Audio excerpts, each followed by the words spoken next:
I think I could vape within the first couple minutes. After a few minutes, the first couple minutes are under scrutiny. Oh.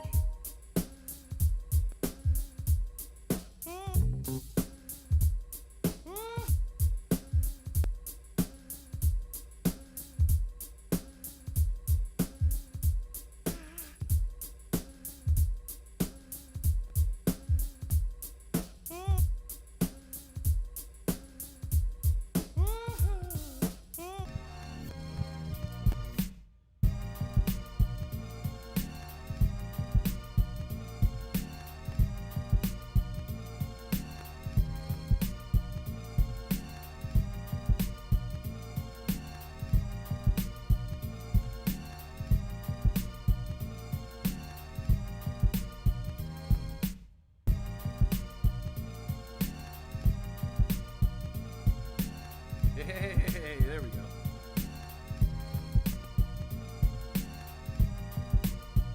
What's happening? What's happening? Orle vato, what's happening? You haven't seen that yet. I haven't. Born in East LA, No. starring Cheech Marin.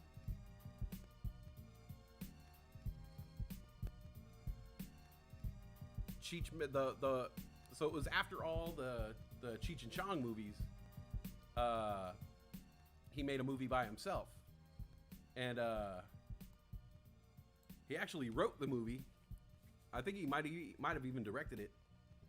And like, it's a little known comedy, and I think because it wasn't Cheech and Chong, people didn't give it its proper respect, you know, because it was like Cheech going, he didn't smoke no weed in the movie. Oh, really? Yeah. But the story is he's a Mexican American dude from East LA, but like, he can't speak Spanish, you know, he's a Mexican American, you know, so like in LA, a lot of Mexican Americans, they don't speak Spanish. We just speak the street shit, like, oh, orale vato, yeah, que pues, wey. But like, if somebody came up to you and had a conversation, you'd be like, oh no, let me get my abuelita, you know? And so he goes to, the plot of the movie basically he goes to pick up a cousin of his who's a migrant worker in downtown LA, and he goes to this factory to pick him up, and they get raided by the INS or whatever, and he gets taken along, and they're like, you know, throwing him in there, and he's like, hey, I'm an American citizen, you know, and they're like, oh, show me your ID, and he's like, oh, I left it at home. They're like, yeah, right, Beaner, get in the car, you know, and they take him to the border, and he's sitting there like, I'm an American citizen, hey, like, and they're asking all these, you know, questions. They're like, well, who's the president of the United States? He's like, I don't know, like John Wayne or something. And they're like, yeah, right, get on the bus. And he's like, no, like he seriously is like, they're fucking putting him into immigration. And they take him to Mexico and drop him off. And he's in Mexico with no wallet, no ID, no money. He can't speak Spanish, but he's a Mexican. And so the whole time he's just like, I'm born in East LA, you know. But it's a really, really funny movie. And I mean, to me, it's still like one of my favorites, one of my classics, and like not a lot of people know it. But how he gets back to America is a coyote, like a white guy who brings people over, gives them a job, and basically says, okay, you're gonna work this. You want to go back to America, you got to work it off. And so he gives them a group of guys called OTMs. Other than Mexicans. And he's like, well, if they're not Mexican, what are they? And he's like, I don't know, Chinese, Indian, I don't know what they are, but they can't speak Spanish. And so he has to basically teach these guys, and they're like, seriously, like one dude is a Chinese dude, three of them are like Native Americans, and some of them are like Oaxacans, like the deep Mexicans, you know, deep in Oaxaca. And he has to teach them how to be Mexican Americans. And so he like gets them bandanas, and he's like, okay, repeat after me. Orale vato, what's happening? And they're like, what's happening? And the Chinese guy's like, orale, what's happening? You know? And he's trying to teach them, and then by the end of the course, like, they got the plaid shirts with the hairnets, and they're walking around like, orale vato, what's happening? Go Raiders, eh? Like, so yeah, that's where that joke is from. So Nick Magnuson,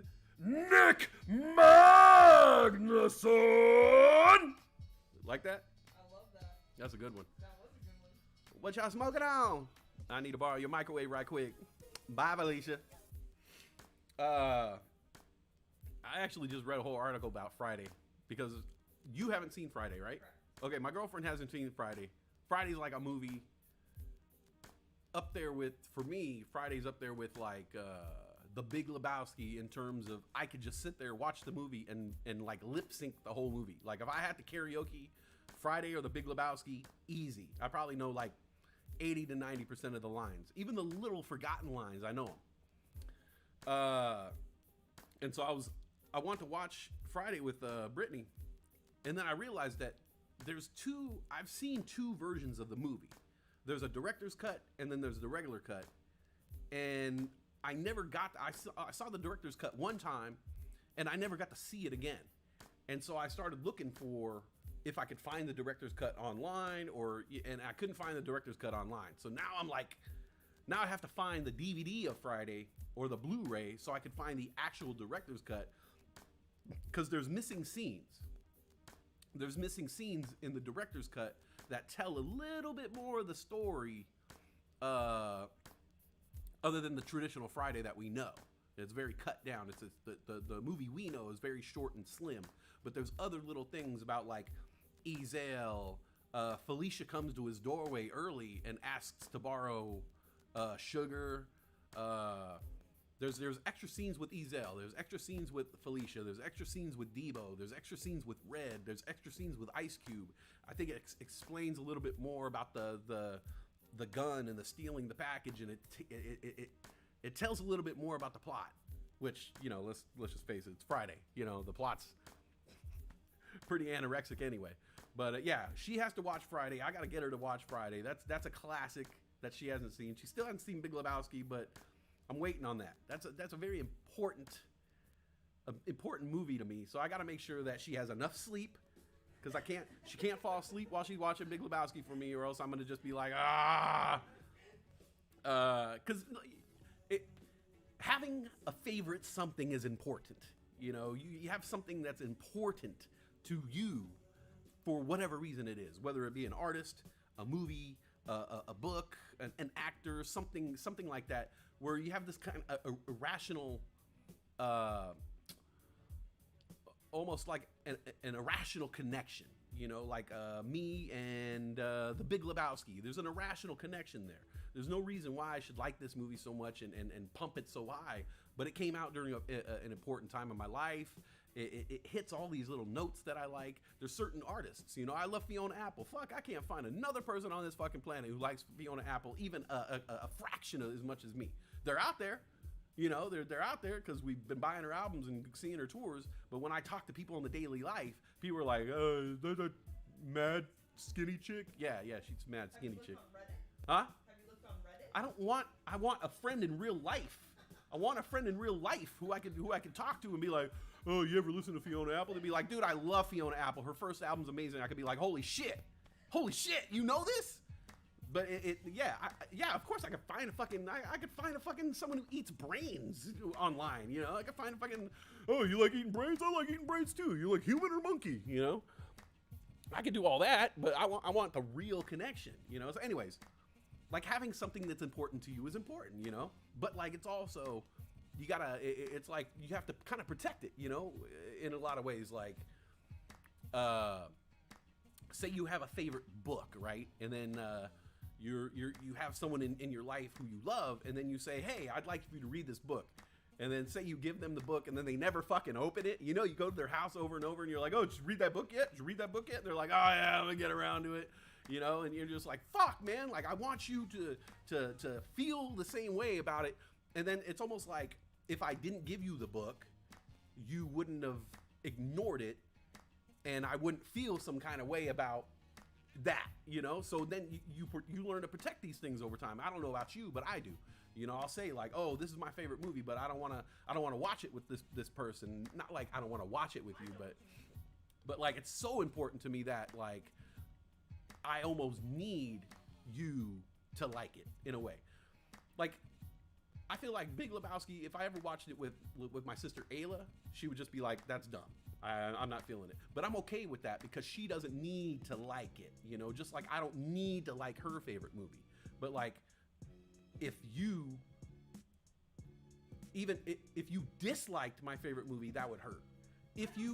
But if you could tolerate it and get it and be like, hey, it's not my kind of thing, but I understand the genius of it, that's all I want. You know? I feel that when you play things, or when you play movies for me, or when you play certain musicians for me, or artists for me, or have me look at things, I automatically go into it with a different light than anybody else showing me anything. Right. Because if you're showing it to me, then that means it impacted you in some sort of way, and I want to know what that is because I love learning about you. I love knowing things about you. Right.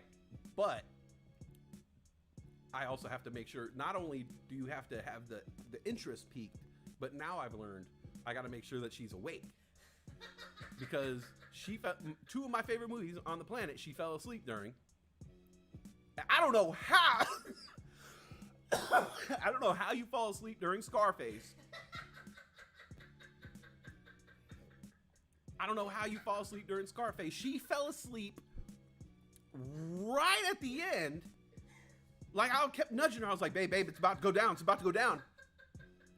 Like, she saw the worst of Scarface because to her, Scarface ends with him killing Manolo and his sister being all sad. Like, why did you do that?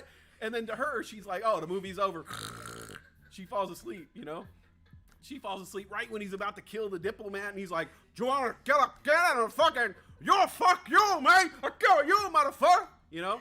Right when he's about to go to war, he's like, you want to go to war? I think in a war. I think in a war. He does a bunch of cocaine, and as soon as she does a bunch of cocaine, Brittany went to sleep. Like, that was the trigger for her to just like, oh, cocaine time.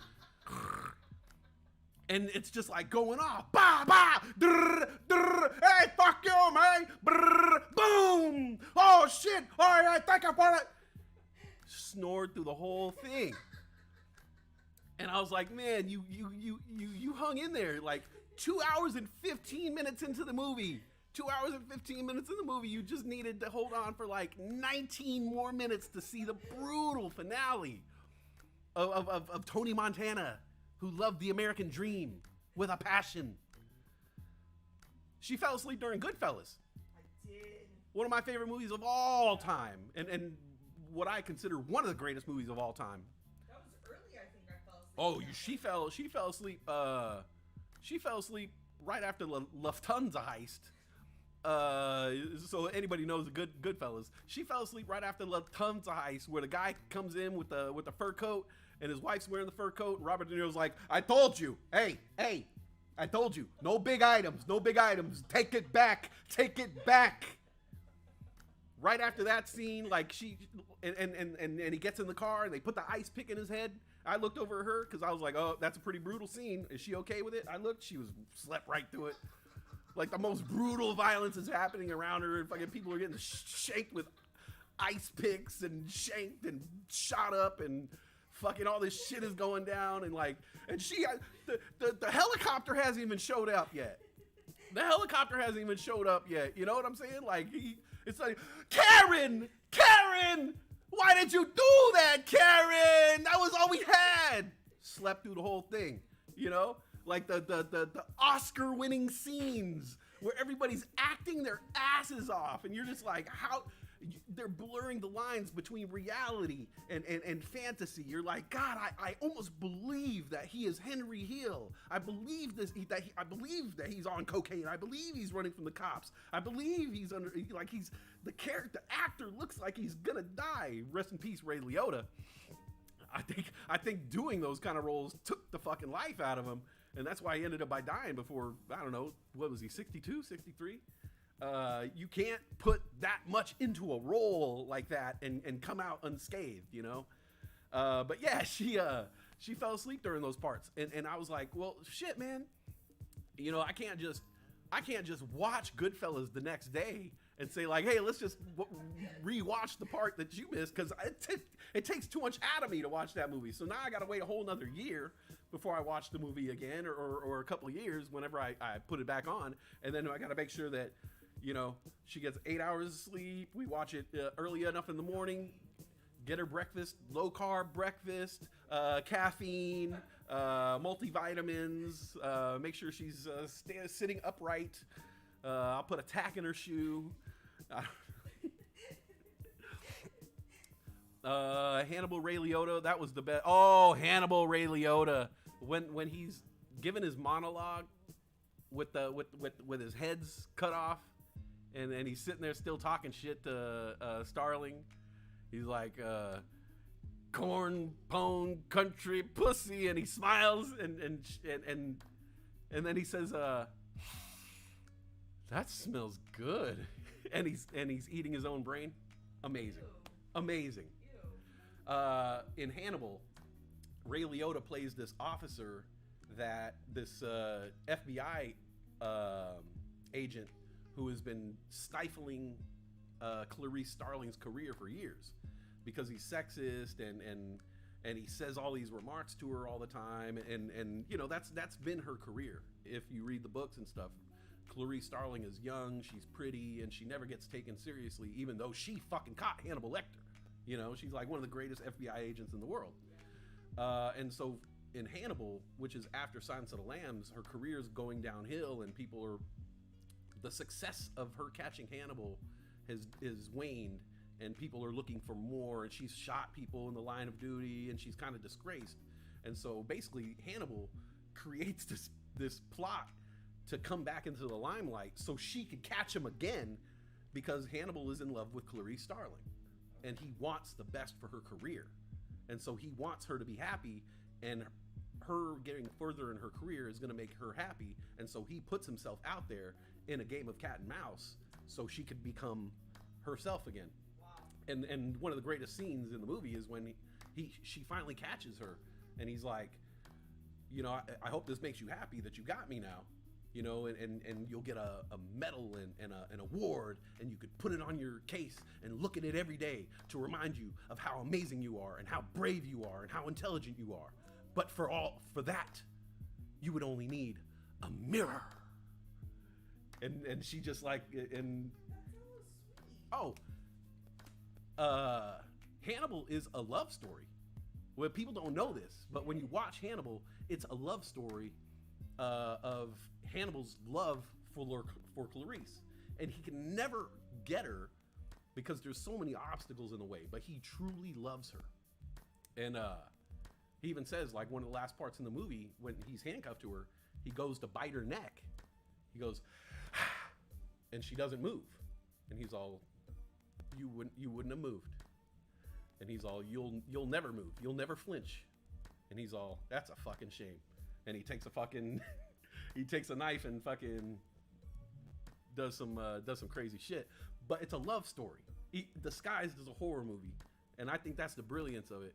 The only problem with Hannibal is it wasn't directed by the original director who directed Silence of the Lambs, Jonathan Demme. It was directed by Hannibal was directed by the guy who did Alien. I can't think of his name right now, but it was a different direction style. And so I think people wanted a sequel to Silence of the Lambs, and they didn't get it. And so Hannibal was kind of panned by critics. But I watch it, and as classic as Silence of the Lambs is, I think Hannibal deserves an equal amount of respect in terms of writing and direction, and I love it. I love it too, Corinne. I think it gets a bad rap. Now, the other Hannibal movies, I don't fuck with. I tried to watch Red Dragon. I love Edward Norton. I love Hannibal Lecter. I tried to watch Red Dragon like 4 times in my life. I never made it through the whole movie. First of all, Red Dragon goes back in time. So now you got Silence of the Lambs, which comes out in 1989 or 1990, I believe. And then the sequel comes out years later, but it follows that. Okay, so in 2003, let's say, Hannibal comes out. In 2005 or 6, Red Dragon comes out, but Red Dragon's supposed to take place before Silence of the Lambs. Anthony Hopkins was already old as fuck in Silence of the Lambs. So now he's 25 years removed from Silence of the Lambs, trying to play a 10-year younger version of himself, and it just didn't come across. And we didn't have that technology to really, do the facial shit. So he just looked like an old ass dude wearing hella makeup and a girdle, trying to play young Hannibal Lecter, and it didn't come off. And then they made a fourth Hannibal movie called Hannibal Rises, about Hannibal Lecter when he's a kid, and I never made it through that movie. I tried to watch it once or twice, and I could never make it through it. That's saying a lot for you because you literally, anything that's on, you watch it to the end. Yeah. At least one episode, or at least the whole movie. Like, you always do it to the end. But I have my eject button, which is if I could tell that this was written, there has to be passion in it. Like if you just wrote something for the money, I could spot it immediately. That's true. If you wrote something and you don't know where you're going with it, I could spot it immediately. Didn't we go see something and you said this isn't? You said something. You said that they made this without the passion, or you said something like that. I've heard you say that before. We were watching something. I forgot what it was, but I could tell that it wasn't. I could tell it wasn't going anywhere. Yeah. I could tell right away. I was like, "Oh, this is a great idea, but these people have no fucking end game. They're just gonna keep writing this shit until until they lose their audience. Almost like a Lost. I think I use Lost as a reference all the time because it's a show that had a great idea. It looked great. It came across great.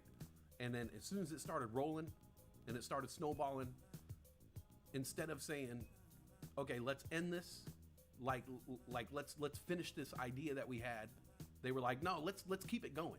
Let's keep writing some bullshit and just keep it going. And then they lost track of the original where they were going to land.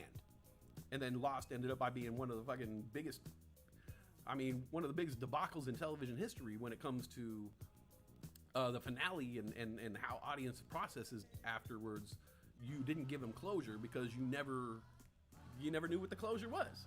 And so I could spot it right away. And so I think a movie like Hannibal Rises, especially like Corinne said she read the book, I read Silence of the Lambs and I read Hannibal. And both really, really good books. At the time, Silence of the Lambs was probably the grossest book I've ever read. I probably read that when I was like, let's say about 12 years old, 13 years old. And like the subject matter in Hannibal, like the movie's bad, but you can only imagine the book is real bad. Like they talk about some really gross shit. But as a kid, I felt like I was like breaking the law. I was like, dude, like everybody, I'm sitting here reading this book in school and people don't know what's in it. It's so nasty. I felt like a little rebel and shit,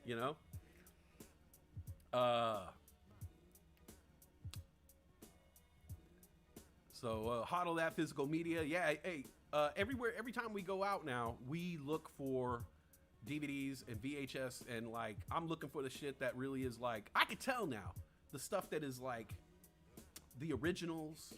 I'm looking for the original like editions of the VHS cassettes. I'm looking for the the director's cuts. I'm looking for those like rare DVDs and especially VHS cassettes. I gotta get a VCR. That's one thing that I really need is a VCR. I almost bought one on the reservation. Oh, the one that we saw. Yeah. Yeah. A lot of people have given me books that I never read. I have a book of yours, Old Raven, that you gave me that I gotta read, but I actually have it next to my bed, and it's actually going to get read as soon as I start reading books again. My dad wears the Dude t-shirt. I don't think he's seen the movie. Yeah, see, that upsets me when people don't know. When people's wearing a band and you walk up and you're like, fuck yeah, dude, you like them too? And they're like, oh no, it was in the laundry hamper, it's my kid's shirt. I'm like, fuck you, man. Piss off, wanker. I know Scarface word for word. Me too, Scarface is another one of those karaoke movies for me. I could watch it on mute and just do all the voices. And literally all the voices. Like I'll do Manny. I always fall asleep in movies. I know the next scary movie, Return of the Living Dead. Oh, I'm ready to bust out the scary movies. October's coming up. We'll start busting out some scary movies. I did it last year, but this year I have a new way of doing it, and we're gonna watch the movies in HD. I got so many scary movies, dude, that you guys haven't seen. I'm telling you. Due to the safety jacket, yeah. How's the baby bump? It's good. Over 3 months now. We got are we doing the ultrasound today? We found out the sex? Oh. Oh, okay. Well, we got an ultrasound today, so we're gonna check on the baby. I'm due to watch Silence of the Lambs. Me too. It's been a while for me to watch Silence of the Lambs. I think I watched a little bit on regular TV, and then I got to the part where multiple Migs in the cell next door. What did he say to you? I got to that part, and then it was all edited, and I was like, I can't watch this movie edited. Come on now. Multiple Migs in the other cell. What did he say to you, Clarice, darling? Did he say he could smell your cunt? Alas, I can't smell anything, Clarice. It's just the greatest. It's just the greatest. Don't sleep on Manhunter. I've never seen Manhunter. All right. Is that a scary movie? It's the original appearance of Hannibal Lecter before Silence of the Lambs. There's a movie called Manhunter, and in it, there's a character, Hannibal Lecter, based off the books, but it's not played by Anthony Hopkins. But yeah, I haven't watched that. I gotta watch it. Blu-ray's going up for Manhunter, or just in general. Hey, Caesar, see. D-Grade says, would you fuck me? I would fuck me. I'll fuck me hard. That is a line from Silence of the Lambs.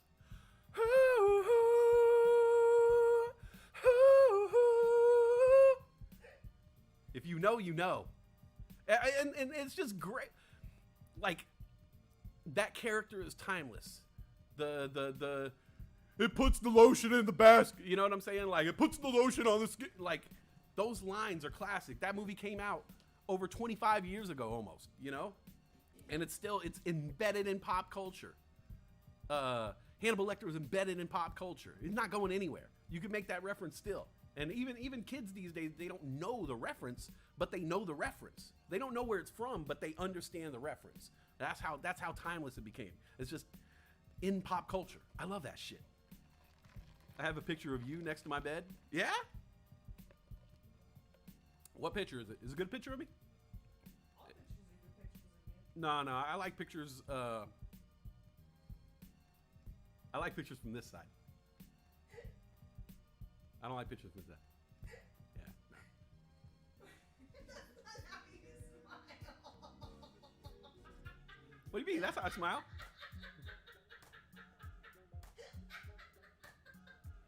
Like I'm in a Venezia ad or something. Activia. Oh my Sky Rizzy. Sky Rizzy. No, Sky Rizzy would be like this. No, you gotta move your hand. I gotta be like, nothing is everything. Doo-doo, doo-doo. Nothing is everything. I'd be like, nothing is everything. Oh, hey. Oh, don't shake my hand. Oh, sorry.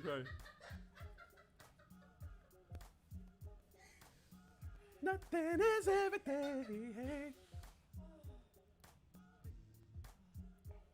Hey, what's up, D-Grade? How you been, brother?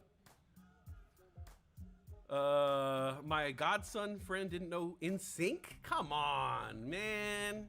Everybody's got to know NSYNC. They're doing the reunion. They're doing a reunion. Maybe that's what it is. People forgot about NSYNC because Backstreet Boys has done like a fucking million reunions. And NSYNC, you know, everybody just like, the NSYNCers are not even NSYNCers anymore. It's like Joey Fatone's got a fucking cooking show, and Chris Kirkpatrick is like on reality TV, and JC Chazet is doing the, you know, the county fair circuit. Hey, I'm telling you though, if anybody knows anything about anything, if you know anything about JC Chasez, I will tell you right now, and I'm not lying here, JC Chasez has the biggest Chola and Filipina fucking following in this world. You go to a JC Chasez show and tell me who's in the crowd and tell me I'm wrong, all right? You're going to see hella Filipinas and hella Cholas. I don't know what it is. But he's got a fucking built-in following, JC Chasez. There's people out there who believe that JC Chasez is better than Justin Timberlake. I've literally heard this argument. It was always a Filipina or a Chola arguing with me on that topic. But look, we all know Justin Timberlake's the fucking, come on, fucking man, West D, have you slept with us yet? What? Your best side is your west side. Yeah, what's the west side of the face? North, east, right? Is it mine? Are you facing north? Face north right now. Well, I guess this would north. This is, if I'm looking forward, this is the eastern side of my face. So yeah, the west side is my best side.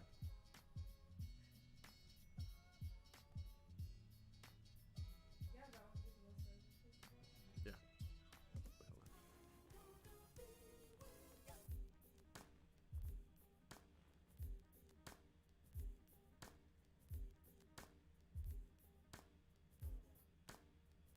Oh, I'm fucking retarded.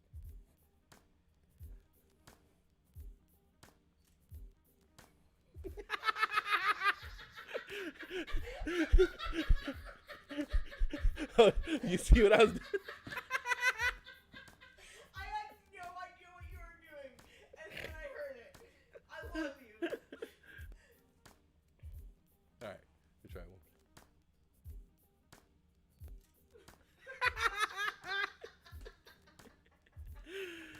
Oh, all right. Yeah, Scarface is a long movie.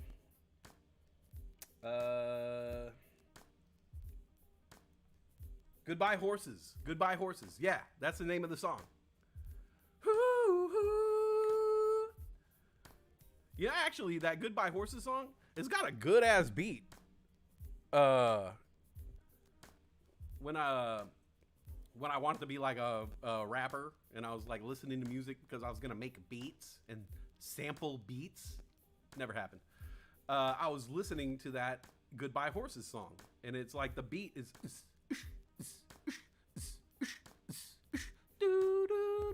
and I was like, I took it and I was like sampling it and slowing it down and chopping it up, and I was like, I didn't do shit. Lance Bass was the voice of Sephiroth? Really? Nah, no way. Lance Bass sings the bass. In general, fucking Sky Rizzy. Sky Rizzy, man. I'll tell you what.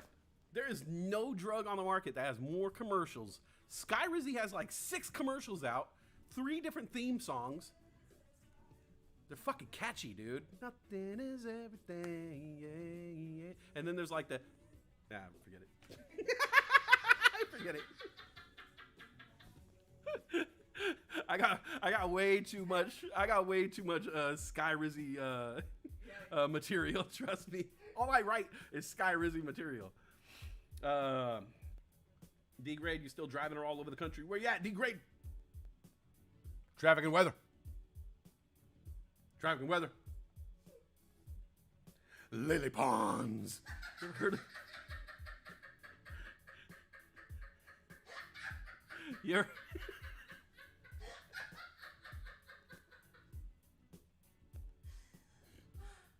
I wasn't expecting that. What? You weren't expecting Lily Ponds? Y'all ever heard of Lily Ponds? She's a fucking international superstar, bro. All right, you need to get down with that. Lily Ponds. It's her name. It's the name of a human. Lily Ponds. It's the name of a human. And she's internationally known superstar. I just found this out. Lily Pons. She's gonna win. She's gonna win Dancing with the Stars. She's gonna win, hands down. I don't know who's gonna win Dancing with the Stars. I think Lily Pons has a good shot at winning. Who's the other one? Oh, Mira Sorvino was okay, you know. Jason Mraz. I like Jason Mraz. Yeah. And they really like the chick in the red, the Vanderpump chick or whatever. Yes. Yeah. Vanderpump Rules. Vanderpump Rules chick, yeah. Anybody watching DWTS? DWTS? No? Oh. Who's gonna win Special Forces? Special Forces? I know who I want to win. Who? Yeah. I want JoJo Siwa to win. Oh. I think, like, she is this year's Hannah Brown of, like, young girl. Everybody thinks she's weak. JoJo Siwa, though, she is like she said, she spreads love and positivity and everything's a joke. And so she's going to have to rein that shit in. I think the problem that she's having is the problem I would have is, like, I would still want to have fun. You know, those motherfuckers would be like, this ain't funny, you know, stop trying to make it fun. But that's me. I try to make all experiences fun. But in that situation, you have to think of, like, you really have to think of, imagine if someone was depending on me for their life. Yeah. And you can't just sit there and, you know, dangle yourself or make jokes and fuck around, you know, like, if that was a thing where you have to walk across something to save someone's life, you don't stop there and do the splits and do the, you know. Yeah. But that's her youth kind of showing me. Yeah. She's only 20. Huh? She's only 20. Right. Yeah. Oh, I thought she was younger than that. She looks younger. Oh, is she? I don't know. I thought I heard her say she's 20 because she's been doing the dance with her mom for Oh, like yeah. 13 years or 12 years. Something Right. Like that. Yeah, I mean, 20 is still fucking young, you know? Hell yeah. Especially if you're a kid star who still lives with their parents. Yeah. You know, like, you don't know about, all that. I think she's handling it pretty well. I don't think Black China's gonna last very long. She already seems to kind of have a chip on her shoulder, and when you kind of get defensive like that, they're gonna prey on that and it just eat you alive. I like the cast though, like, because we said nobody gave up yet, Yeah. you know, and I think That's a big difference, huh? didn't they lose like just one person, but then, like, The next day was fun. yeah, we're watching. If you guys aren't watching, first of all, Dancing with the Stars, I know it's hella lame, but I haven't watched it in a few years, and it's got I don't know. I used to watch it all the time, and then I stopped watching it because I like that dude Tom Bergeron. He was like a broadcasting fucking legend, and then they got rid of him when COVID happened. I think there was like, you know, when you have COVID and you have pre-existing conditions you can't work around. So I think they had to get rid of him for insurance reasons. And so I stopped watching the show. But I used to like it just because it's pop culture. People talk about it, and it's good for me to watch things that people are talking about. I like dance. Like, I like watching dance shows. I like the art of dance, and it's hot people, you know? There's hot people wearing, like, very little clothing. So, yeah, it's fun to watch, you know? What? I'm gonna lie. But this season has an interesting cast of characters. I like the people that they brought in, and it looks like it's gonna be like a good show. It looks like there's gonna be some people who are actually trying to get this shit done. So I'm watching that. We're watching Special Forces. If you guys haven't watched Special Forces, this is season 2 of Special Forces, where they take celebrities and they literally put them through a Special Forces training. And, like, it's not like celebrity Special Forces training. It is legitimately Special Forces fucking training. They do not fuck around with these celebrities. They do not coddle them at all. And, like, the last season we watched, like the celebrities didn't know what they were getting into, and the celebrities dropping off one by one, leaving. They couldn't handle this shit. This year, the celebrities know what they're in for, and they want to prove something to themselves. So like Tara Reid, we were watching. We were like, Tara Reid, poor Tara Reid, man. I feel so bad.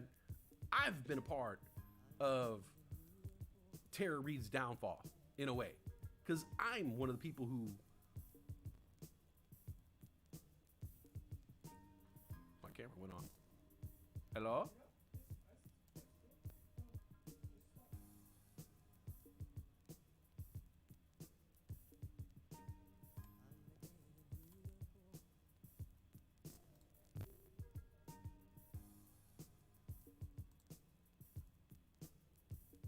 Oh, hold on.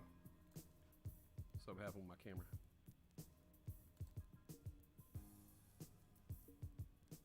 Hold up.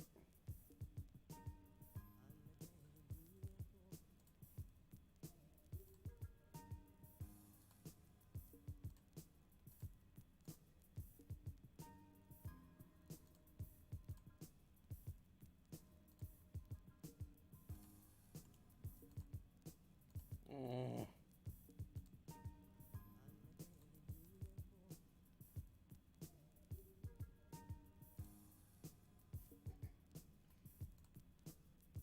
All right, that wasn't so hard. Let me see. Where are we at? Somewhere in Washington? You're in Washington State? No shit. Suits on Netflix. Is Suits the one with Meghan Markle? Yeah. Okay, I want to watch that. Dark Winds on AMC. I don't know what that is. That show is nuts.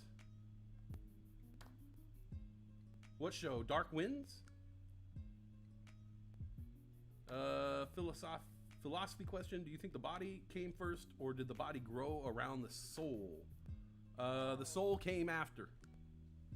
A lot of things have bodies. Not many things have soul. Soul is a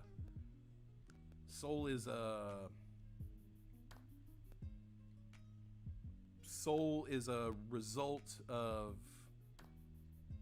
higher evolution.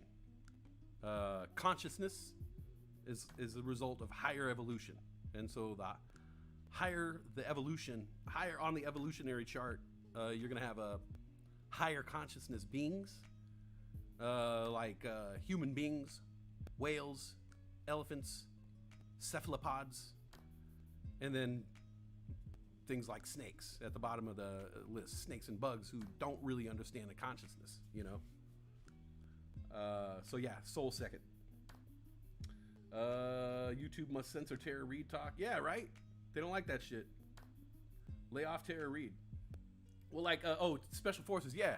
So like Tara Reid, I was guilty of thinking Tara Reid was just a shithead. And then I realized she had a little mini breakdown on the episode last night. She's in special forces. She wants to get through this thing. And watching her, the whole first half of the show, I was like, what a joke, man. She can't even do this. She fucking drank her life away. She's fucking alcoholic, all this. And then they bring her in. She starts crying and she's saying, man, like, I'm 47 years old. Like, I can't be 18 anymore. Like, people look at me like I should still look 18. You know, people have me under the microscope but my whole life, you know, and make fun of my body and how I look and what I do. And she's all, I just get to the point where I just want to stay in my house and I never want to leave and I don't want to act and I want to, and I'm like, fuck, I'm doing that. I've been that person who's been like, oh, Tara Reid, she looks like shit now.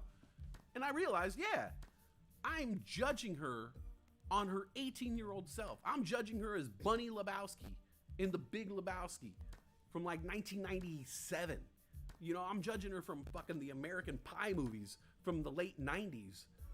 And I'm looking at Tara Reid and I'm like, you don't look like that anymore. What happened? What's your problem? What did you do? What went wrong in your life? You got to look like that now. It's like, nah, man. She was an 18-year-old girl. Now she's a 47-year-old woman. And I'm looking at her like, oh, man, she really fucking let herself go? Man, I let myself go. If you're going to judge me, well, not actually. Not actually. If you would look at a picture of 18-year-old me and you look at me now, you're like, what the fuck happened? How'd you do that? How'd you do that? How did you do that? It's amazing. My mom literally gave me a sweater while we were on vacation. A sweater that she bought for me when I moved out of her house. Sophomore year in high school, she bought me a sweater and she had it. And she held on to it this whole time.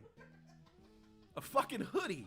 A hoodie this color from Walmart that's like literally a $12.99 hoodie. I'm not shitting you. My mom held this shit for fucking over 25 years and she finally gives it. I had this in my closet. And I remember, you know, we bought it and then you moved and you didn't bring it with you. So I brought, you know, I still have it. Fucking put that shit on. Fits like a glove. Like a glove. A sweater that I wore in 10th grade. And I put it on when I'm 46 and it fit like a glove. I was like, thanks, Mom. I just got a brand new sweater. It's old, but it's brand new. Never been worn. Still have the tags on it. Amazing. Van Wilder. It's like the fat ass is sitting on the couch calling a professional football player a burnout because he missed. Yeah, exactly. And and that's the thing is I do that shit too. I do that shit all the time. I see someone make a play and I'm like, whoa, weak, dude. Come on, man. You couldn't tackle that guy. What the fuck is your problem? Oh my god, dude. Fuck players these days. Fuck pussies. Meanwhile, yeah, I sat on the couch all day long. And like, I tell myself every single day I'm gonna work out. Every single day, I tell myself I'm gonna work out. I'm gonna work out. I'm gonna work out. I never do. But then I have the balls to like to critique a player on Sunday, and I'm thinking to myself, he's just not working hard enough. He's just not working hard enough. What is he doing during the week? You know, he should be running harder and working harder. Meanwhile, I'm gonna work out at least once this week. At least once. This motherfucker's working doing 2 a days, 3 a days. I'm lazy. I'm just like, I've been on vacation. You know, that's all it is. Think of it like this. Right before, what was that? That's what it sounded like. When about 3 months ago we discovered that we were 2 months ago we discovered that we were going to have a child, and I say we as in she. I helped a little. Literally, I helped like a microscopic amount, but that's all I needed. So ever since then it's been like, okay, because as everybody knew, I was going to do this whole show idea with the safety meeting. And it was like, okay, now, before, because I had all this stuff I was doing for the show and for the channel. But before I enact all that, it was like, I kind of got to cover my foundation first here and make sure that, like, I don't get lost in this show idea and then come out, 8 months later, it's like, oh shit, I didn't prepare for a child. And so immediately, as soon as we found out the information, I just started going crazy on the house, man, crazy. I just started nesting like a fucking like a seafaring bird on a rock in the middle of Madagascar. I just started nesting. I'd look around the house and it just wasn't up to my satisfaction. I look around the house, I'm like, this is not a house I can have a baby in. I can't have a baby in this house. I can't have a baby in this house. And so I just started going crazy on the house. I started cleaning everything up. That's what it started with, cleaning. A deep clean. Everywhere, a deep clean. All the floors had to be clean. All the walls had to be clean. All the ceilings had to be clean. I didn't want no dust coming down. I don't want like something coming down from the ceiling and my kid like inhaling it. I don't know. I don't know what to protect for or prepare for. So for me, I'm like, protect everything. Protect this house. And so I just started doing that, cleaning everything up, getting rid of shit, bringing in new shit, cleaning it up, getting it all ready. Yeah, it feels good. Getting my area ready, getting my studio ready. And then we had this vacation already planned. We already had this 20-day vacation of driving to Las Vegas, the Indian Reservation, LA, to the Bay. But then we find out we're having a kid. We don't really think too much about it. It's just like, oh, okay, well, you know, it shouldn't really affect us too much for another 8 months, right? You know? No, wrong. Morning sickness kicks in. And then we're about to take the trip. And the week before the trip, we're getting ready for this long fucking road trip. Brittany can't keep anything down. Food, water, and we're leaving in a few days, and she can't. I'm like, man, we can't take her on a road trip if she can't keep water down. Like, we need to be, you know, near a doctor's office or near a fucking canal, you know, so she could. We just need water, all time water, and a bucket for when the water doesn't, you know. And it was just like. And so going closer to the trip, it would be like, you know, she'd like have a little sip of something, and then I kind of watch her. And then sure enough, a couple minutes later, she'd be like, okay, we got to, you know, I'd be like, fuck, man.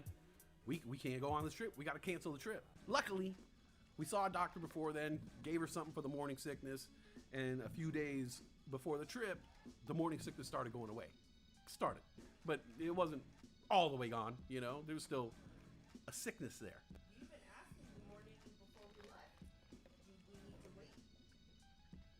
Yeah. The morning before, I literally was like, look, we don't have to do this. You know, this isn't, you know, we don't have to go. It's not necessary. It's just for fun. This is a fun vacation. And if it's going to become, you know, this intense thing, like, we should not do it.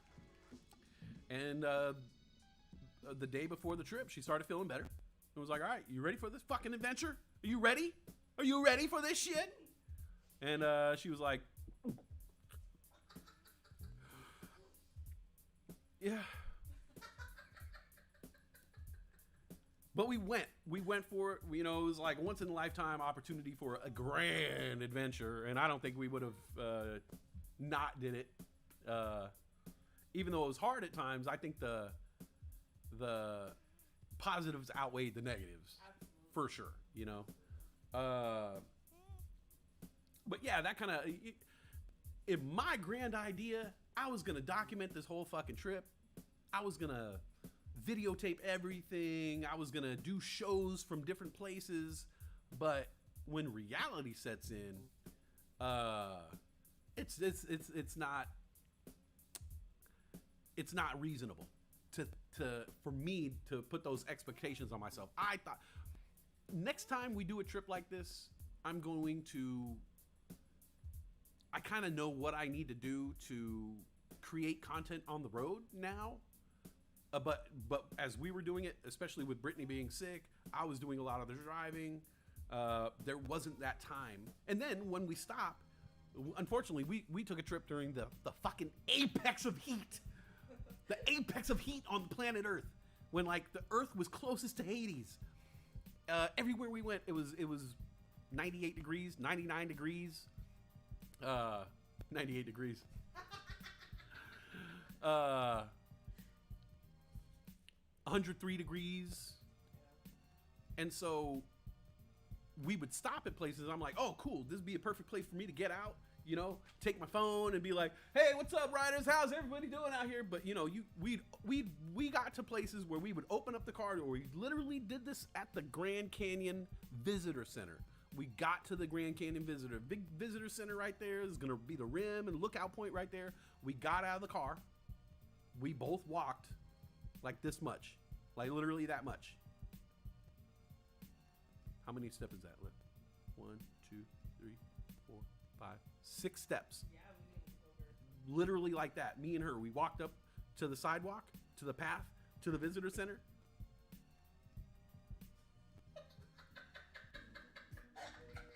And we looked at each other. We were like, hey, do you want to go over there? She was like, I want to go back there in that car. I was like, yeah, I want to go in that car too. Fuck this place. Yeah, fuck you. Then we walked back to the car and got in the car. We literally got out of the car for like 4 seconds. 6 steps, 4 seconds. And we were like, I didn't want to do it.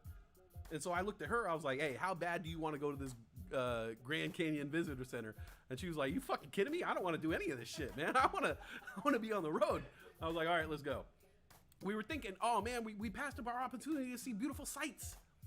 No, you just drive through the Grand Canyon is a drive-through. You could drive right through that shit. You don't need to get out unless you like want to ride a donkey and shit. You don't need to get out of your car at all. You can fucking hold hold the camera phone out the window and just hit the picture button. Just be like, "Hey, we were there. Yeah, we saw the whole fucking thing." You could drive right through it. So yeah, we found out that we could just pull over to the side of the road, get out of the car, take a couple pictures, experience the Grand Canyon, and then right when we started to get hot, get right back into the air conditioner car, and go right along our way. But there wasn't this time that I thought I would have. You know, we would get back to the motel room after a day of fucking 8 hours of driving, and I'd get to the hotel room and I was like, do I want to pull out my laptop, pull out my camera, pull out everything and start editing a video and creating a video and going live? Meanwhile, I got, you know, my pregnant girlfriend who's just like, just feed me, you know, just feed me. And can I have water? You know, and it's just like, okay. It just, you know, I had ambitions, but the fact is that I had to take care of life first. But now I know next time I'm definitely not bringing Brittany. She fucking slows me down, dude, you know, trying to get shit done. I'm like, come on. She's like, I'm like, come on, fucking pregnant bitch, come on. I didn't ask for you to be pregnant. It's not my fault. No, she was a trooper, dude. There was so many times where, I think like there was a time where we were at a museum, and I got so locked into what I was doing that I had no clue that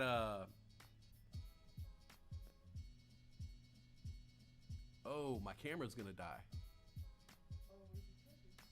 Oh, I thought it gets energy through there. Huh. Oh, I might have to cut the show short. It's an hour. I done an hour. But yeah, I was pushing her. Because I was just like going in the heat. And I was like, fuck it. Like, I'll just go. And then afterwards I could collapse and drink water and pass out. But I can't ask that from her, you know? And so I kept pushing. And so I think the first week of the trip, I had to realize, like, my limitations, that I had to, like, realize that I was, Brittany can roll. Brittany's a soldier, but she's pregnant. And she was pushing herself and I was pushing her way too hard. And so after the first few days on a reservation, we finally learned how to like calm down and start to check in more and get on the regimented cycle of eating and stuff like that. But, yeah, it was fun. It was fun. And then, yeah, Dr. GTI said we got to hang out in Livermore. That was like, oh my God, nice. That was so fucking nice. It felt like we were home. It felt like we were home. It felt so good. And Dr. GTI and his wife are lovely hosts. Oh my God. And their house is awesome, right? Awesome. Fucking awesome. And the backyard. The backyard oh my God. is fucking awesome. Oh my God. It was so fun, and it was so like their pets are hella like we don't have a dog or a cat, and so they have the greatest dog and the greatest cat on earth. And so for people like us who were like needing that, we got like much dog love, much cat love. The final day we stayed in Livermore, the cat jumped into bed with me and slept with me for most of the night. I noticed every time I woke up, she was at your feet. And then she left, and then in the morning she came back, and I just sat there and pet the cat and took pictures of the cat for like 45 minutes. I just pet the cat. And Brittany was sleeping. She was like, "Can you rub my belly?" I was like, do you not see I'm rubbing a belly already? I'm so glad that she came to you. Yeah. Because I know that you were wanting that I needed that. Yeah. I needed that. Yeah. Dr. GTI, the zip ties held up on the car so well that I don't think we're going to get it repaired now. We're just going to keep that.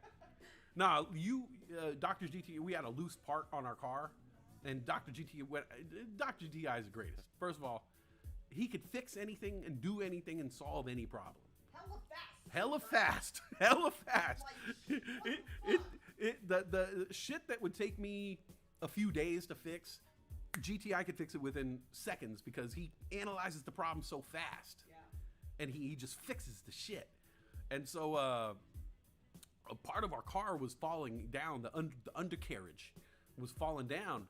And he went in there with a few zip ties. Within 30 seconds, he had that thing so tight that like it still doesn't look like there's any damage anymore. It's so tight. And you even ran over the curb when we went to go to breakfast, and it stayed. Yeah, when thanks. you pulled Yeah. out. But no, every other time it's fallen down. No, yeah, I pulled hella hard into a curb and backed out, and I was like, oh, the fucking whole bumper's coming off this time. Nope. Dr. It looks the GTI. exact same. Yeah. All right, my camera's out. Oh, I think you saw audio, don't you? Huh? You saw audio? Yeah. That out.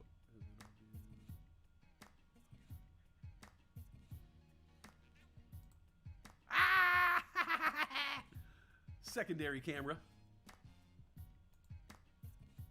I need to warm this one up. Let's go warm.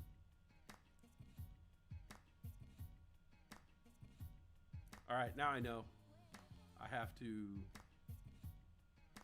charge the battery on the Lumix before I go live Okay. because it doesn't power it up through the USB. Huh. Ain't that a some bitch? Ain't that some shit? I think that's the first downfall. Huh? That's the only downfall. Yeah.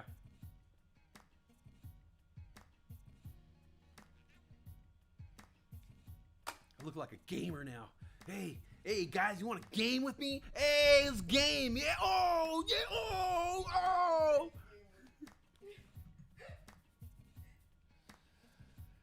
Oh. All right. Let's see. Furryander. Yeah. Oh shit. 14 watching. Oh yeah. I had some viewers. My hubby had to come back from Portland. He had to have surgery. Oh yeah, that's another thing is like I never even got. By the time he came out here, we found out we were pregnant. I had family come into town. It was like one thing after another, and I kept saying like, okay, we gotta. And then we went on a fucking long ass vacation, and then we came back, and I was like, okay, when we come back, I gotta make some time. We gotta go out and have lunch with Corinne's husband. But don't. She said thanks, nothing too serious, just hemorrhoids. No, don't. No, medical. That's a HIPAA violation. Yeah, that's you're violating the Hippocratic Oath by Dr. Patient.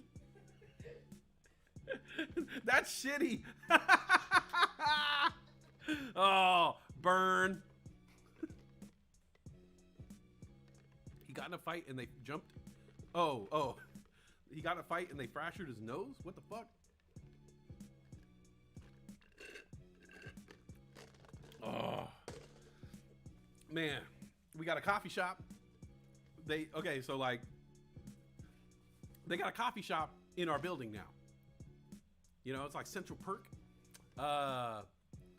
Even though me saying that now kind of makes me feel like an asshole because we had a coffee shop right next door, the one I fucking worked at.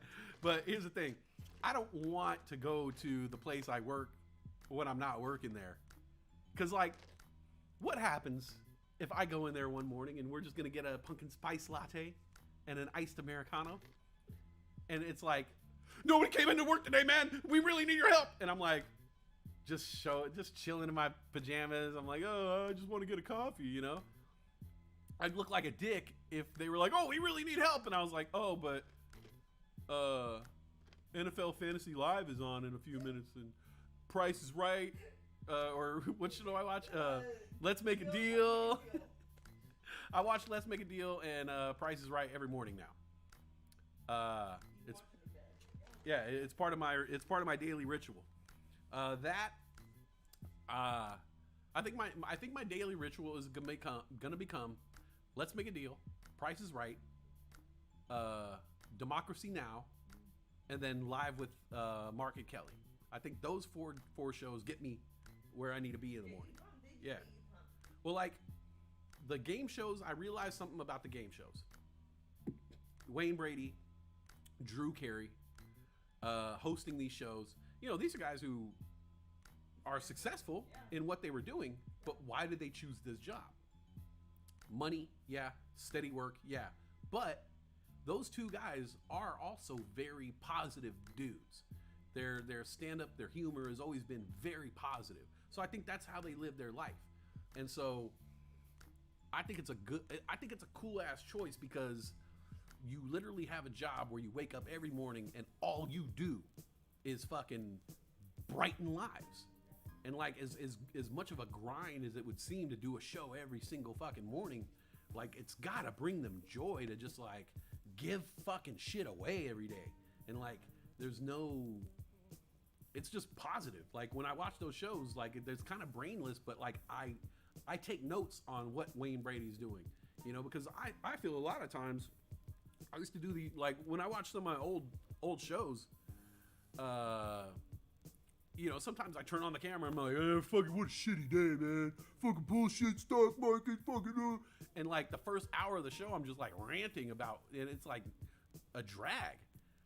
Well, like Drew Carey and Wayne Brady can never do that.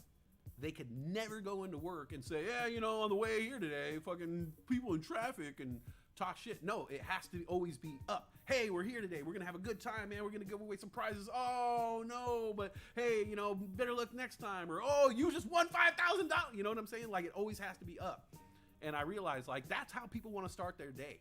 You know, nobody wants to start their day. You know, some people watch the local news and Well, yeah, local news goes till 9, then Let's Make a Deal. yeah, so like they depress the fuck out of you, and then it's like 2 hours of just straight positivity, and you know, you get to live vicariously through people. You know, you're like, come on, you root for people. You're sitting there, come on, Hector, yeah, Hector, run the showcase showdown, fuck yeah. What's he gonna do with that jet ski, man? You know, Hector ain't doing shit with that jet ski, but fuck it, man. He's got 2 of them now, you know.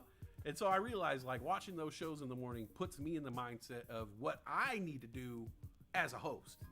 And then Kelly and Mark is kind of like the pinnacle of what it would be. Like, I don't think I would ever go that plastic with my performance, you know, in terms of like everything for them. Well, but also like Mark is the positivity and Kelly gets to play the curmudgeon, you know, Yeah. when she does her For thing, and sure. you know, she gets to play the Regis when she used to be. She switched roles basically. Yeah. Regis was the curmudgeon and she was the ray of light, and now she's the curmudgeon and Mark's the ray of light. Yeah, but Mark gets to have his time during Stump Mark. Yeah, during Stump Mark, Yeah. he gets to be the bad guy, Yeah. and then she is the good guy again, and then they change roles again. It's so funny. It is. I get to watch that and say, like, this is what the pinnacle of morning hosting looks like, you know. And so I take those. Like, I'm never gonna have a show like theirs, and I don't want a show like that.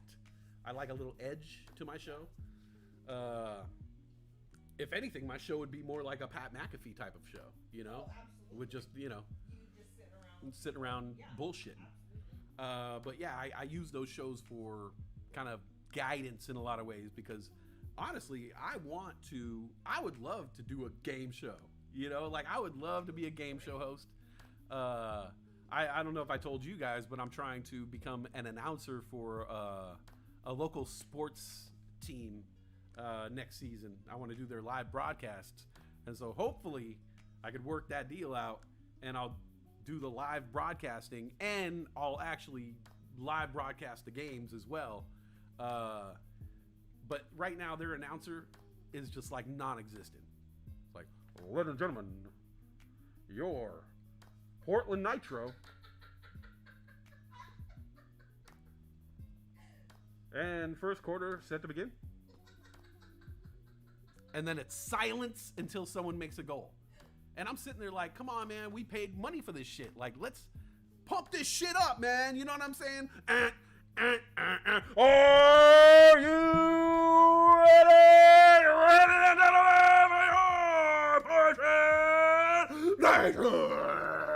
You know? And just go way over the top with it. And so everybody in their seats who's like, has been around, they're going to be like, who the fuck is in the booth? And play all the music and shit, you know, the hey, hey, you know, and just like boom, you know, and like play all the jock jams. You know, I'll literally get the Jock Jam CD and just play it. But so that's one of my future endeavors. I want to start going into some of this stuff. Like my end game is to have the end game is to be a broadcaster without having to do 20 years of terrestrial radio, without having to go to school for broadcasting. I'm trying to do with it all on the job training. And I have fucking hours and hours and hours and thousands of hours of training. I just need to refine that. So I think these little things, doing stand-up, doing sports announcing, doing more positive morning show, and then working my way into a game show format that I have a couple ideas for game shows. That's the end game. And of course, having the lovely safety meeting. You okay, babe? Yeah. Foot's asleep? And then of course the safety meeting, which I'm putting on hold right now because the talk show for humans is just going to be me talking, which I need. Morning run, stock talk. Talk show for humans, just talk. The safety meeting, something else. The safety meeting, something completely different. And I want it to be more like a John Oliver, Daily Show type of vibe. And for that, I need more writing, more production, and more experience. I'm not there yet, but I have a lot of ideas for my safety meeting idea, and obviously I'm not letting the idea go, but it's such a good brand and it's such a good idea. I don't want to fuck it up. Kind of like I felt like I fucked the morning run up. Hey, Spock!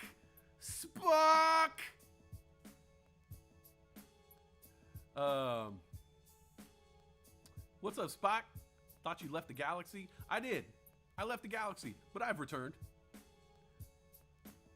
Are you 72? Ellen, Jolly dancing on camera and then goes and takes the date. Yeah, exactly, right? Welcome to middle school football. Let's pump this shit. Yeah. Well, it's Nick, you're from here. Oh, so it's Nick. It's the Portland Nitro. I don't know if you've ever heard about the Portland Nitro, but there's an ultimate Frisbee franchise here in Portland, and it's called the Portland Nitro. And there's Oakland, LA, Seattle. There's all these teams regionally that play for this national ultimate Frisbee experience. And the Portland Nitro, we're playing here in Vancouver. And I went to a couple of their games because we know one of the players. And I realized that the announcer wasn't doing announcery shit, you know? He wasn't being an announcer, you know what I'm saying? Like I'm talking about, oh, you, ladies and gentlemen, you know what I'm saying? Getting the crowd pumped, you know? We paid $20 to get into the fucking thing. Yeah, I'm like, man, if I'm paying money for an event, you gotta give me something back. And you know, one of the times we went, the competition was so fun that I didn't really think about the money. But then the second time we went, it was cold, windy, the game sucked, and I was like, all right, if the announcer was on his shit, he could have made me feel like I got a little bit of my money worth. But instead, the announcer was quiet. There was no music. It was boring. And I was like, they should have did a little extra to put on a show. So yeah, that's the scientific term, announcery shit. Talk show for humans. Am I being banned? Oh, no. Yeah, you can have non-humans too. My husband's friend back in the day worked at Hot 97 as a clerk. He became a host and went big. Oh, okay. See, yeah. I just got to get my foot in the door. And then, you know, I don't know what happens next. But I heard you put your foot in the door and everything happens. So just lacking in fan experience. Yeah, exactly. And so I was telling my girlfriend, I was like, what if I brought all my equipment? What if I went to the game, brought my equipment, brought my camera, brought my microphone, and brought my little hard drive with my music and my little stream deck? And what if I went there and announced the games and added a little bit of a fanfare? You know what I'm saying? A little fanfare, some jazz hands, and make it, you know, you know, a little bit of that, you know, a little bit of We Will Rock You, a little bit of, you know, film it with my high quality camera, film it multiple angles, edit it. They need it. I think that if you did that, it would bring more excitement to the players. Yeah. And they'd want to be involved. Like, I don't remember what game it was, but the away team had so many people cheering. And I was like, holy shit, we have more people than they do, but their side is louder. Yeah, it was Seattle, right? I think so. Yeah. Yeah. They played Seattle, and the home team, we have the whole half of the auditorium or the stadium, and then the away team had, like, you know, that one little away team set of bleachers that they get put on the opposite end. So it's like one little set of bleachers, like a couple rows of bleachers right there, and then the entire stadium was the home team, right? Yeah. Those people in the bleachers made more noise than the entire stadium of Portland Nitro fans. And Seattle ended up by beating the fuck out of us in that game. And I was just like, dude, that was so sad because, like, we had more people, we had the numbers, but we weren't unified, we weren't pumped up. And I was like, if I was in that booth, I would be making sure that everybody's on their feet. I'll make sure people are stomping, clapping, yelling. You know, I'll make sure you know the names of the players. They don't say the names of the players. They don't say no, Fatty Huck by number 12, you know, like, so that's on the menu for this next year. Also on the menu for next year is not putting too many things on the menu. So, but I think this is gonna be my new just. I've been missing talk. I've been missing just talking. I don't want to come on in the morning and do the morning run and talk about stocks because the stock market is bullshit right now, and I don't want to be a part of that. But I like the idea of a morning run as a show, and so I want to have that idea. And when I come back to the market and start doing markety shit, I can have the morning run as a brand. When I'm ready to produce and put together the safety meeting, then I will, you know, put together the safety meeting. But right now, I was telling Brittany, all I want to do is turn on my microphone and talk. I don't want to have an agenda. I don't want to have to pre-write stuff. I don't want to have to use up my stand-up comedy material. I just want to go, talk, and discover new material. Really, because that's what I used to do when I used to talk for hours and hours off the cup. I would come up with new material and refine it later on. And I would take these notes of all the stuff. By the way, not one note taken. Oh, you haven't? Haven't taken one note. I haven't really said anything, but I said I was going to take vigorous notes today.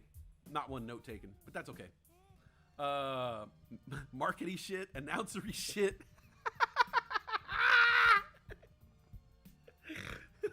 So yeah, when I'm doing markety shit, I'll put the morning run back on.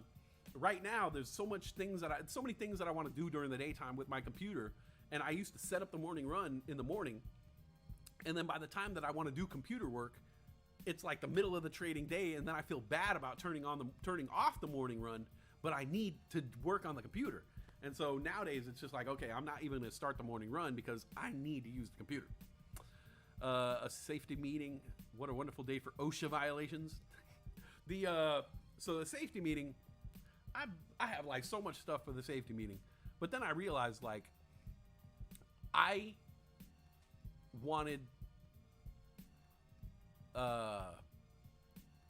really want the safety meeting to be an amazing show. I don't want it to just look like a podcast. I don't want it to just seem like I turned on my mic and started talking. I want the safety meeting to seem seamless, well produced, well written. And like I said, if you guys know anything about like The Daily Show or Last Week with John Oliver, that's what I want The Daily Show to be. Meaning that I got to step up my game when it comes to writing, researching, filming. Obviously, I can't have shit where the camera runs out of batteries and I got to switch you know what I'm saying? It's not a good look. This is the rhythm of the... Oh, off key much? This is the rhythm of the night. The night. Oh, yeah. This is the rhythm. Yeah. It's been a while. So yeah, I got to work out those I got to fine tune the safety meeting because I really want the safety meeting to be like the flagship show of my career. I want people to be able to, I want you guys to be able to take the safety meeting shows and promote them and forward them to people and say like, yo, look at this show. Like, I know this dude. You know, I want something to really be proud of. Not like I'm not proud of what I do on a daily basis, but I really want to wow people. And the amount of writing and work and money that I put into creating the safety meeting, I don't want to fucking do it half-assed. So I'd rather just do this talk show for humans, and I could do this half-assed as fuck. Because this is just talk. It's just talk show. It's just talk show for humans. You know? There's no expectations. Okay? There's no expectations with a talk show for humans. Okay? That's my Quentin Tarantino impression. So anyways, this was the pilot episode of the talk show for humans. Let's just do this. Let's just do this every day. We'll try to do this like Monday through Thursday. Monday through Thursday, at some point in the day, we're going to come on and we're going to do a talk show for humans. No, because there's no stress, you know? No, what's that thing? No expectations. No expectations, you know? It's just no expectations. Just a talk show for humans. Like you and me. And I should put an asterisk. Talk show for humans. And Spock.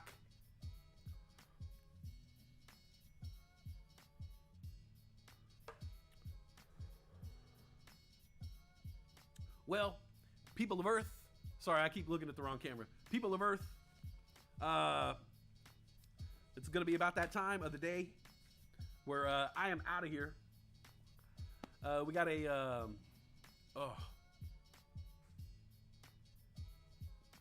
Yeah, I'm putting the glasses back on. It's so bright. You gotta realize I got that right there in my face. So if you're wondering why I'm wearing the sunglasses, it's because I got that right in my face. Right in my face. So I'm not trying to look cool. I'm not trying to be cool, man. You're cool, man. You trying to look cool now? Yeah, you look cool with the glasses. Are cool. No, big fucking light in my face. Big fucking light right here in my face. See that? In my glasses.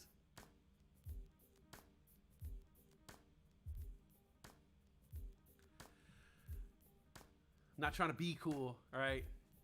I already know I'm fucking cool. I already know I'm cool, man. Cool.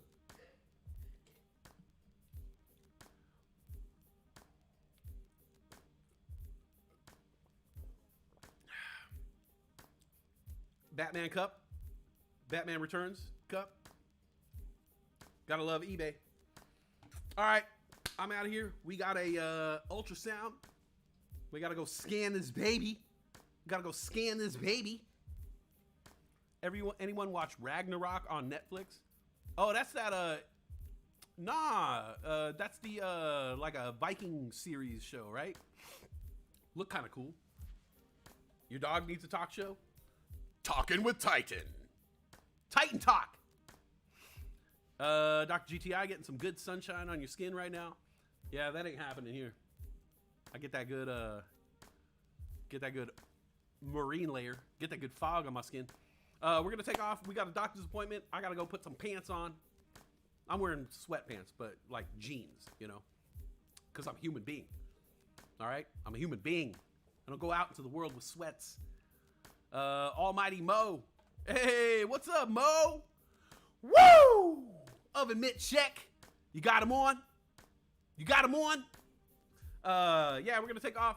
Let's do this again. I work tomorrow. Monday through Thursday. Talk show for humans. Westside Live.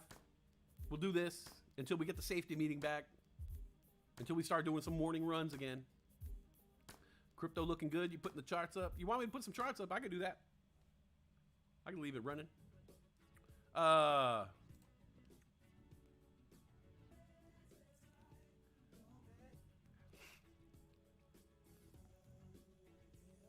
me get these charts up.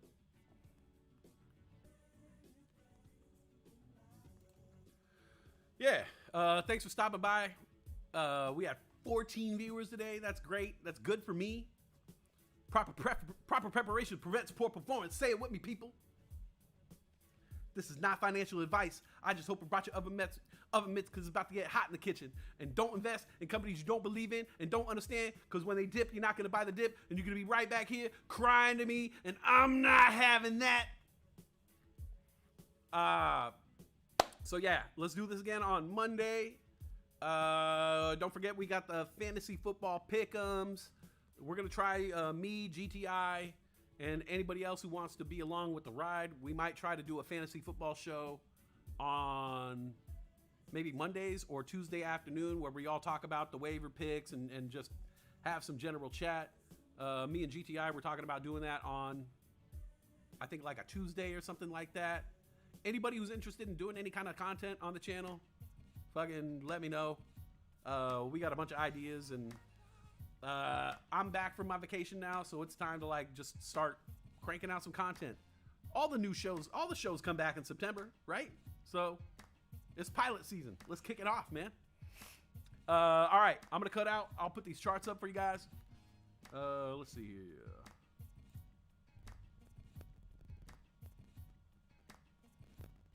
Let me see here.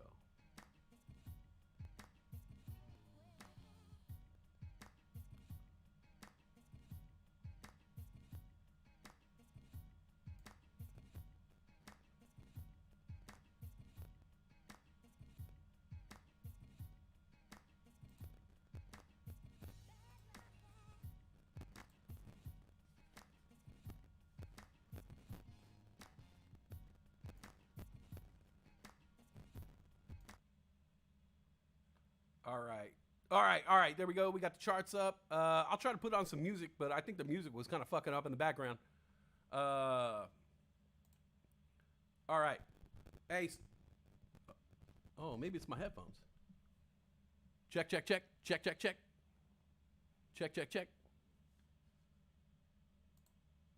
All right. I will see you guys later on. We'll be back here on Monday. We'll do another talk show for the humans. I'll leave the charts up for the rest of the day. I'll be back in a few hours. Like I said, we got a doctor's appointment. Got to look at the baby. I'm a daddy now. I'm a daddy now. It's weird to say. I almost cried the other day thinking about Father's Day. I really, like, my whole life, I never really gave a shit about Father's Day. No offense to my own dad. But I was always like, Father's Day? What the fuck is Father's Day? Fucking fathers need a day. And then I realized the other day that the next time there's a Father's Day, I will be celebrated. I couldn't fucking believe that shit. Me, a fucking dad. Who believed? Fantasy football show, we need a Gen Mat call in. If we do a fantasy football show, I say anybody who wants to call in, calls in. You know, this is everybody call in at once, and let's just fight. I don't give a shit. I got some beef. I got some beef out there. Nobody wants to accept my trades. Nobody wants to accept my trades. Trading heat, man. Heat. Pacheco for Cooper Cup. It's just straight trade, man. Let's just straight trade. No package deals. Isaiah Pacheco for Cooper Cup. I'm never going to get that trade now. All right. I'm going to go. Everybody, thank you guys so much for stopping by today. I'm sorry I've been MIA. Or sorry I've been missing in action. I promise I'm going to be around more often. The vacation that I took really opened my eyes, and I got to see new things, and I got to inspire my brain. Maybe a little too much, because I have like an overflow of ideas right now. But I'm going to bring them to you one by one, and I swear to God, I'm not giving up on my channel or my shows. If anything, the shit is going to get more and more intense. So bear with me. I got to fix all this shit too, by the way. I fucked up my whole Streamlabs thing. And all my redeems and everything. Like, I got to reset my whole thing, do the heist, do the redeems, and everything all over again.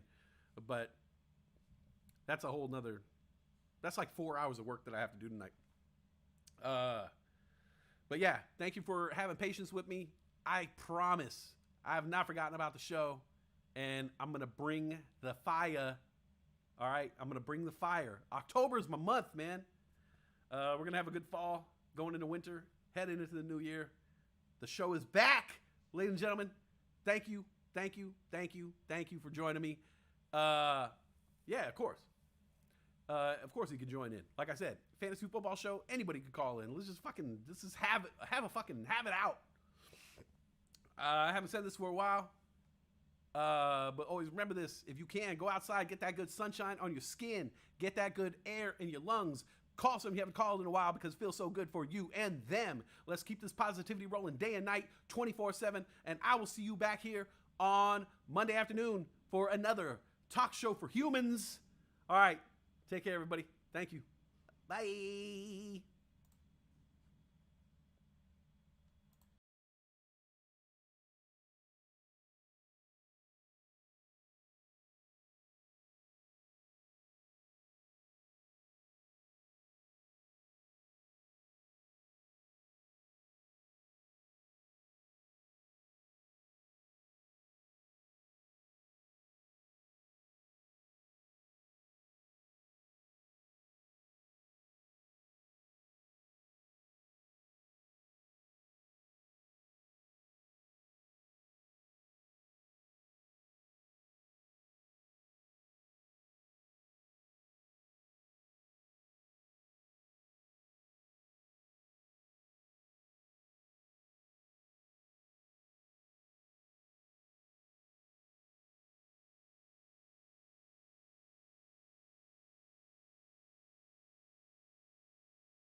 What we do here is go back, back, back, back.